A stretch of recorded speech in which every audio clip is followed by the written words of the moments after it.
Você já ouviu dizer que tudo é mais perigoso na Austrália, certo? Cobras, aranhas, crocodilos, águas-vivas, até pinhas que caem das árvores com força letal. Agora, imagine como era essa terra há dezenas de milhares de anos. Se a Austrália de hoje já é conhecida como a terra dos Snopes, a versão pré-histórica dela era um pesadelo com vida própria. Um lugar onde a linha entre predador e presa era tênue e onde nenhum canto era realmente seguro. No vídeo de hoje, vamos te levar numa viagem para a Austrália de 50 mil anos atrás. Uma terra repleta de criaturas tão assustadoras que fariam até os dinossauros pensarem duas vezes antes de visitar. De crocodilos terrestres corredores a lagartos gigantes e cobras que desmembravam presas. A Austrália antiga era um verdadeiro apocalipse reptiliano. Quincana. Vamos começar com uma criatura que redefine o conceito de crocodilo. O quincana era um crocodiliano terrestre. Isso mesmo. Não era apenas um crocodilo que caminhava na terra, mas um predador ativo, com pernas longas capazes de manter o corpo erguido acima do solo e até correr atrás das presas. Ele não se arrastava, ele perseguia. Com cerca de 3 metros de comprimento, alguns indivíduos chegavam a 6 metros. O quincana pesava até 440 quilos. Era o suficiente para encarar qualquer mamífero australiano da época. E não se engane com o nome. Apesar de lembrar os crocodilos de hoje, sua anatomia era única. Seu crânio tinha um formato estranho, com dentes comprimidos, serrilhados e letais, conhecidos como dentes zifodontes, semelhantes aos de terópodes, como o T-Rex. Esses dentes eram perfeitos para cortar carne com precisão cirúrgica. Ao invés de esmagar como um crocodilo moderno, ele fatiava como uma faca quente na manteiga. Isso permitia ao quincana enfrentar presas maiores do que ele com sucesso. E, como se isso não fosse o suficiente, há indícios de que ele também nadava bem. Ou seja, não havia refúgio seguro. Terra firme ou beira de rio, o quincana estava à espreita. Megalânia. Se você acha que dragões são apenas lendas, talvez devesse dar uma olhada no Megalânia, ou Varanus priscus, como é formalmente conhecido. Esse lagarto era de fato um monstro real. Com um corpo robusto, patas poderosas e uma mandíbula equipada com dentes curvos e afiados, ele era uma versão terrestre e gigantesca de dragão de Komodo. Estudos sugerem que o Megalânia media pelo menos 3,5 metros, podendo ultrapassar os 7 metros em alguns casos. Seu peso? Até 2 toneladas nos maiores indivíduos. Mas o que tornava esse lagarto ainda mais mortal era o possível veneno. Como seus parentes vivos, ele podia ter uma mordida tóxica, causando infecções letais nas presas. Seu método de caça lembra muito o do dragão de Komodo atual. Morde, recua e espera a vítima morrer lentamente. Mas diferente de seus primos modernos, o Megalânia era grande o suficiente para derrubar presas do tamanho de um cavalo, ou de um humano. E como era um caçador ativo, ele não ficava só esperando. Ele caminhava, emboscava e, quando necessário, perseguia. Enfrentar um Megalânia no meio do mato australiano seria um verdadeiro jogo de sobrevivência.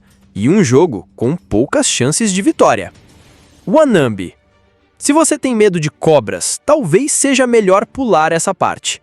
O Wanambi era uma serpente gigantesca que viveu na mesma época do quincana e do Megalânia. Pertencente à família extinta Matsuaida, ela não era uma cobra qualquer. Media até 6 metros, mas, ao contrário de uma sucuri moderna, não conseguia engolir presas inteiras com tanta facilidade.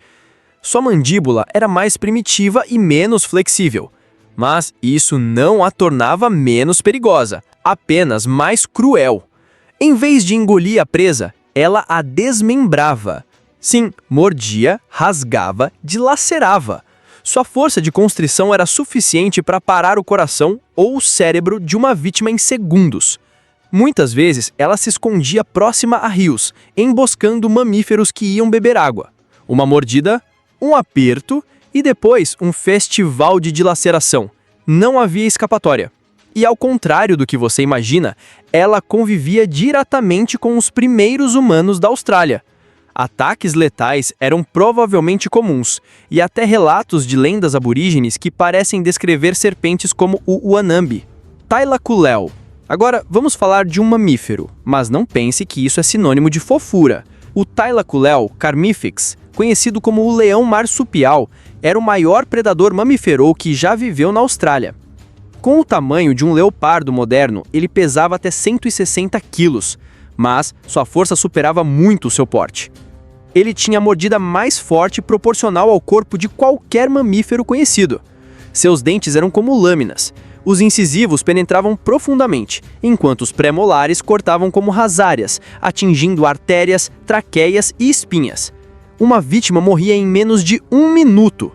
Suas poderosos músculos da mandíbula, aliados a uma estrutura óssea robusta, permitiam que o Thylacoleo aplicasse uma força de mordida esmagadora, capaz de perfurar até mesmo os ossos mais resistentes de suas presas. E, como se isso não fosse o suficiente, ele era um excelente escalador. Com polegares opostos e garras curvas e retráteis, conseguia subir em árvores e arrastar suas presas para longe de outros predadores, como o Megalania, um lagarto gigante, ou o Quincana, um crocodilo terrestre. Era ágil, silencioso e preciso, usando o ambiente a seu favor. Essa habilidade arbórea não só o ajudava a proteger suas caças, como também o tornava um predador ainda mais temível, capaz de surpreender suas vítimas de cima. O Thylacoleo prosperou durante o Pleistoceno, um período marcado pela megafauna australiana, da qual ele era o rei indiscutível. Sua anatomia única, com membros dianteiros excepcionalmente fortes e uma cauda muscular que funcionava como um tripé, o tornava um caçador inigualável em seu ecossistema. Ele não era apenas um predador de emboscada. Acredita-se que também era um necrófago oportunista, aproveitando qualquer fonte de alimento disponível em seu ambiente árido e muitas vezes desafiador. Imagine estar numa floresta escura, ouvindo galhos estalando acima de você. Pode apostar, era o Thylacoleo se preparando para pular. Diprotodon. Nem só de predadores vivia o pesadelo australiano. Os herbívoros também impunham respeito. O Diprotodon, por exemplo, era um parente gigante do vombate, pesando até 3,8 toneladas, o mesmo que um elefante asiático. Embora fosse pacífico, seu tamanho e constituição robusta o tornavam quase invulnerável. Um coice ou cabeçada mal dada podia matar um predador menor, ou até mesmo ferir gravemente um Thylacoleo que ousasse se aproximar demais. Sua força era descomunal, e sua massa corpórea por si só era uma arma de dissuasão.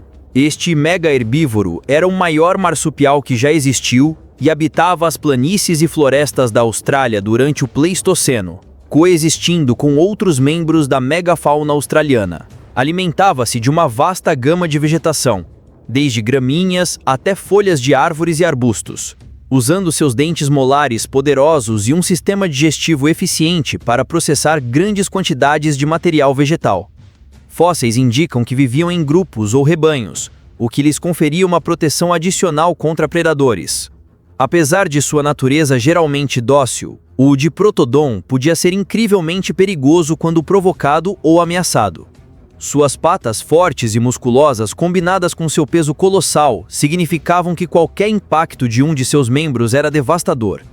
Há evidências de que os primeiros aborígenes australianos caçavam o Diprotodon, mas isso certamente não era uma tarefa fácil, e exigiria muita estratégia e coordenação em grupo.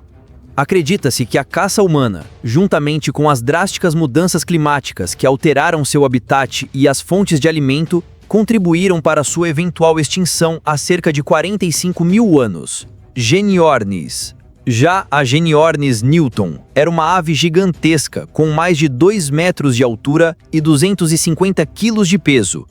Imagine um avestruz em esteroides, mas com a robustez de um dinossauro bípede. Ela não voava, mas corria com uma velocidade surpreendente para seu tamanho, usando suas pernas fortes e musculosas para cobrir grandes distâncias nas paisagens australianas pré-históricas. Era um tipo de pássaro do terror australiano. Impunha respeito e temor. A Geniornis era a maior ave que já viveu na Austrália e um dos maiores pássaros não voadores do mundo. Apesar de seu apelido Pássaro do Terror, a pesquisa sugere que sua dieta era primariamente herbívora, alimentando-se de plantas, sementes e frutas. No entanto, Seu tamanho e força certamente a tornavam uma força a ser reconhecida, capaz de se defender de qualquer predador, incluindo o temível Tlacolel. Fósseis da Genyornis foram encontrados em diversas regiões da Austrália, indicando que ela estava bem distribuída pelo continente. Infelizmente, como muitos outros animais gigantes daquele período, a Genyornis newton não sobreviveu à chegada dos primeiros humanos. Evidências arqueológicas e paleoclimáticas sugerem que a caça pelos aborígenes e as mudanças ambientais, possivelmente causadas pela atividade humana, como queimadas, levaram à sua eventual extinção há cerca de 45 mil anos. Então é isso, pessoal. A Austrália pré-histórica era mais do que uma terra selvagem. Era um verdadeiro campo de provas para a sobrevivência. Um lugar onde cada ruído na mata podia ser um predador à espreita. Onde até os inofensivos herbívoros podiam virar uma ameaça. Agora eu quero saber de você. Qual dessas criaturas te deixou mais arrepiado? O crocodilo corredor? A cobra que rasgava ao invés de engolir? Ou o leão marsupial com a mordida mais poderosa do mundo? Comenta aqui embaixo, compartilha o vídeo com alguém que ama histórias bizarras da pré-história e já se inscreve no canal para não perder os próximos mergulhos nesse mundo extinto. Até a próxima!